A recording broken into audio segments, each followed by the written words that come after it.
ہیرامنڈی کی مختصر ترین تاریخ۔ ہیرامنڈی کا اولین نام شاہی محلہ تھا، اسے بعد میں ہیرامنڈی بازار حسن اور ریڈ لائن اسٹریٹ کے نام سے یاد کیا جانے لگا۔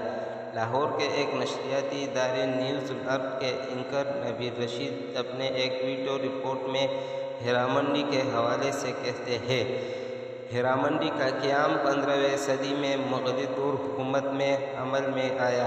یہاں مغل بادشاہ اپنے شہزادوں کو ثقافت، تہذیب، اٹک بیٹک، یہاں تک کہ کھانا کھانے کے آداب سکھانے بھیجا کرتے تھے۔ اس کے ساتھ ساتھ رعایا موسیقی سے محفوظ ہونے یہاں کا رخ کرتی تھی۔ پھر جب 18ویں صدی میں مہاراجہ رنجیت سنگھ کی حکومت آئی تو مہاراجہ کے منہ بولے بیٹے ہیرا سنگھ نے شاہی محلہ میں ایک حویلی تعمیر کی۔ یوں ہیرا سنگھ کی مناسبت سے شاہی محلہ کا نام ہیرامنڈی پڑ گیا۔ ویکیپیڈیا پر اس حوالہ سے کچھ یوں درج ہے: بعض روایات کے مطابق یہاں سنگھ حکومت کے ہندو ڈوگر وزیر اعظم دیان سنگھ کے بیٹے ہیرا سنگھ کی حویلی تھی۔ ہیرا سنگھ مہاراجہ رنجیت کا منہ بولا بیٹا بنا ہوا تھا۔